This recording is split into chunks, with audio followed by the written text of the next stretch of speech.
வணக்கம். திசைகளின் 10 மணி செய்திகள். தேசிய கொடி தலைகீழாக கட்டப்பட்டது. தற்செயலாக நிகழ்ந்த சம்பவத்தை பெரிதுபடுத்த வேண்டியதில்லை. தேசிய கொடியை தலைகீழாக கட்டப்பட்டது தற்செயலாக நிகழ்ந்த சம்பவம் என்று நிரூபிக்கப்பட்டிருப்பதால் அவ்விவகாரத்தை பெரிதுபடுத்த வேண்டியதில்லை என்று உள்துறை அமைச்சர் டத்தோஸ்ரீ சைஃபுடின் நஸ்டியோன் இஸ்மாயில் தெரிவித்தார். நாடு 68வது தேசிய தினத்தை இன்னும் ஒரு வார காலத்தில் கொண்டாடவிருக்கிறது.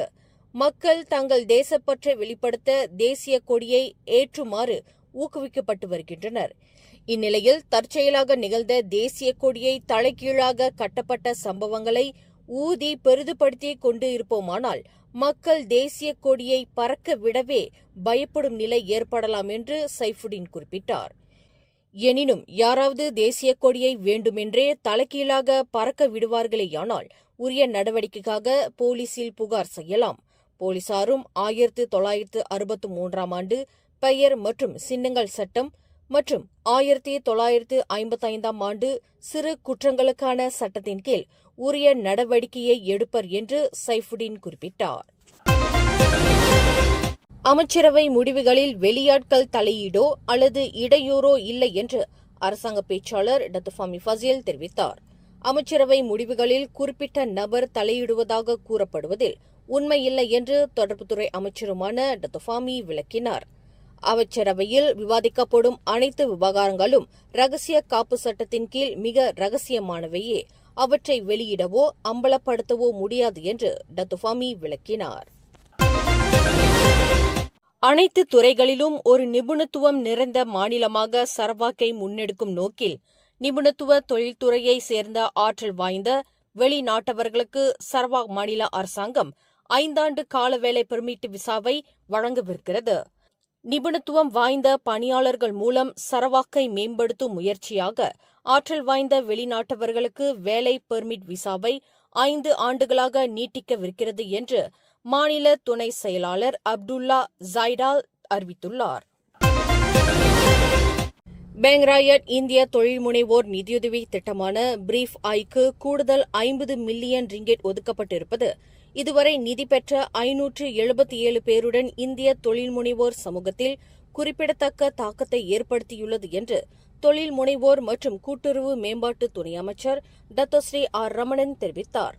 நிதியுதவி பெற்றவர்களின் இந்த மொத்த எண்ணிக்கையில் 482 பேர் மைக்ரோ தொழில் முனைவோர் என்றும் மற்ற 95 பேர் சிறு மற்றும் நடுத்தர தொழில்துறையை சேர்ந்தவர்கள் என்றும் ரமணன் குறிப்பிட்டார். பிரீஃப் ஐ நிதியுதவி வழங்கும் ஒரு திட்டமாக இருந்தாலும் இந்திய தொழில் முனைவோர் தங்கள் வணிகங்களை விரிவாக்க செய்து கொள்ள உதவுவதில் அது முக்கிய பங்காற்றுகிறது என்று டத்தோ ரமணன் தெரிவித்தார். கோலாலம்பூர் பேங்ராயட் இரட்டை கோபுரத்தில் இன்று நடைபெற்ற பிரீஃப் ஐ திட்ட விளக்கமளிப்பு நிகழ்விற்கு தலைமையேற்று உரையாற்றுகையில் ரமணன் மேற்கண்டவாறு கூறினார். இந்த நிகழ்வில் தொழில் முனைவோர் மற்றும் கூட்டுறவு மேம்பாட்டு அமைச்சின் கீழ் பேங்ராயட், அமனா இக்தியார் மலேசியா, தக்கூன் மற்றும் எஸ்எம்இகாப் உள்ளிட்ட நிறுவனங்கள் மூலம் 18 தொழில் முனைவர்களுக்கு மொத்தம் 3.275 மில்லியன் ரிங்கெட் காசோலைகளை ரமணன் வழங்கினார். இதுவரை இந்திய சமுதாயத்தைச் சேர்ந்த 11,300க்கும் மேற்பட்டவர்கள் இந்த திட்டங்களில் வாயிலாக பயன்பெற்று முன்னேற்றம் கண்டுள்ளனர் என்று ரமணன் தெரிவித்தார். கோலாலம்பூர் ரயில் நிலையத்தில் மலாயன் ரயில்வே பிரஹாட்டின் தென் பகுதி வழித்தடத்திற்கான ETS 3 மின்சார ரயில் சேவையை மாட்சிமை தங்கிய மாமன்னர் சுல்தான் இப்ராஹிம் இன்று அதிகாரப்பூர்வமாக தொடக்கி வைத்தார். காலை 7:45 மணிக்கு ரயில் நிலையத்திற்கு வந்த மாமன்னரை போக்குவரத்து அமைச்சர் ஆந்தனி லாக் மற்றும் அரசாங்க தலைமை செயலாளர் தன்ஸ்ரே சம்சுல் அஸ்ரி அபுபாக்கர் ஆகியோர் எதிர்கொண்டு வரவேற்றனர். ETS 3 சிறப்பு ரயில் சேவை துவக்க விழாவை தொடர்ந்து ஜோஹரில் உள்ள குலுவாங்கிற்கு பயணம் செய்வதற்காக மணிக்கு 140 கிலோமீட்டர் வேகத்தில் இயக்கக்கூடிய ETS 3 ரயிலின் கட்டுப்பாடுகளை சுல்தான் இப்ராஹிம் தனிப்பட்ட முறையில் கேட்டு அறிந்து கொண்டார். 3.5 மணி நேர பயணத்தை கொண்ட ETS 3 ரயில் சேவையில் ரயில் ஜோஹர் குலுவாங்கை அடைந்த பிறகு மாமன்னர் கமாஸ் ஜோஹர் பாரு மின்சார இரட்டைப்பாதை திட்டத்தின் கீழ் கட்டப்பட்ட 2.8 கிலோமீட்டர் பொது பூங்காவான மக்கோத்தா ரயில் பாக்கை திறந்து வைத்தார். மலாக்காவில் முகமூடி அணிந்த ஆடவர் ஒருவர் 12 வயது சிறுவனை கடத்த முயற்சி செய்ததாக கூறப்படுவது குறித்து போலீசார் தீவிர விசாரணை நடத்தி வருவதாக மலாக்கா தங்கா மாவட்ட போலீஸ் தலைவர் ஏசிபி கிறிஸ்டபர் பட்டேல் தெரிவித்தார். கடந்த ஆகஸ்ட் 15ஆம் தேதி மலாக்கா கம்போங் பாயா ஈகான் என்ற இடத்தில் நிகழ்ந்ததாக கூறப்படும் இந்த சம்பவத்தில் பள்ளி செல்லும் 12 வயது மாணவனை கடத்தும் முயற்சி நடந்தது தொடர்பில் போலீசார் புகார் பெற்றிருப்பதாக அவர் குறிப்பிட்டார். எனினும் சமூக வலைதளங்களில் பகிரப்படுவது போல் இந்த சம்பவம் பள்ளியில் நிகழவில்லை. மாறாக அந்த சிறுவன் சைக்கிளில் கடையிலிருந்து வீடு திரும்பிக் கொண்டிருந்த போது இந்த சம்பவம் நிகழ்ந்ததாக புகார் அளிக்கப்பட்டுள்ளது என்று ஏசிபி கிறிஸ்டபர் குறிப்பிட்டார். இந்தியாவிற்கும் ஆசியானுக்கும் இடையில் ஆழமான கலாச்சார பண்பாட்டை வேரூன்ற செய்யும் இசை மற்றும் நடன விழா கடந்த வெள்ளிக்கிழமை கோலாலம்பூர் பிரிக்ஃபீல்ட்ஸ் நுண்கலை கோயில் சந்தானத் ஆடிட்டோரியத்தில் வெகு சிறப்பாக நடைபெற்றது. இந்தியாவின் 79வது சுதந்திர தினத்தை முன்னிட்டு இசை மற்றும் நடன பயணம் எனும் தலைப்பில் நடைபெற்ற இந்தியா ஆசியான் கலாச்சார நல்லிணக்க விழாவிற்கு மலேசியாவிற்கான இந்திய தூதர் PN ரெட்டி மற்றும் சட்ட சீர்திருத்தங்களுக்கான பிரதமர் துறை துணை அமைச்சர் M குலசேகரன் ஆகியோர் சிறப்பு வருகை புரிந்தனர்.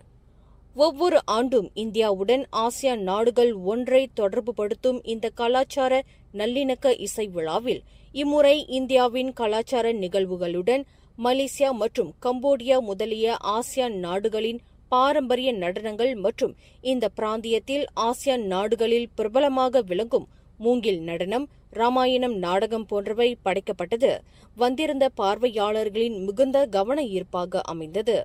இந்த கலாச்சார நிகழ்வுடன் கோலாலம்பூரில் நீண்ட காலமாக செயல்பட்டு வரும் பாரத் கிளப்பின் 50 ஆண்டு பொன்விழா கொண்டாட்டமும் சிறப்பாக கொண்டாடப்பட்டது.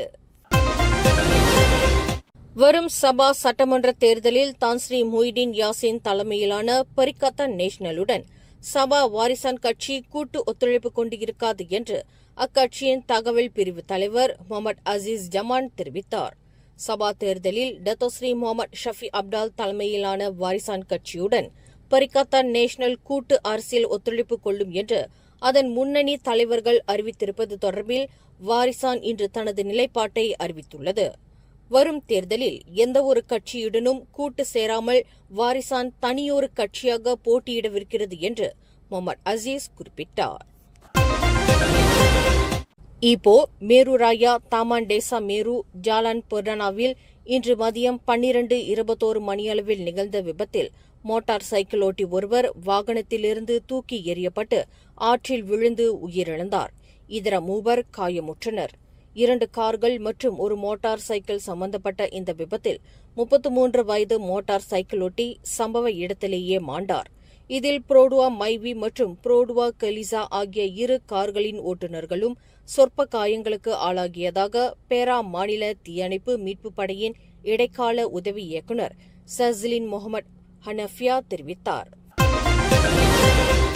நாட்டில் பிரசித்தி பெற்ற காஜாங் சாத்தே ஸ்லாங்கூர் மாநிலத்தின் பாரம்பரிய உணவாக இன்று பிரகடனப்படுத்தப்பட்டது. காஜாங் சாத்தே ஏற்கனவே அடையாள உணவுகளில் ஒன்றாக ஸ்லாங்கூர் மாநில அரசு அங்கீகரித்திருந்தது. இது இனி ஸ்லாங்கூர் மாநிலத்தின் பாரம்பரிய உணவாக அரசு பதிவேட்டில் இடம்பெறுகிறது. காஜாங் சாத்தேவின் இந்த பிரகடனத்தை ஸ்லாங்கூர் மாநில அரசியார் தங்கு பெர்மைசூரி நோ ரஷிகின் இன்று அதிகாரப்பூர்வமாக வெளியிட்டார். மூதாட்டி ஒருவர் செலுத்திய கார் சாலையை விட்டு விலகி கால்வாயில் பாய்ந்தது. இதில் 60 வயது மதிக்கத்தக்க மூதாட்டி அதிர்ஷ்டவசமாக உயிர் தப்பினார்.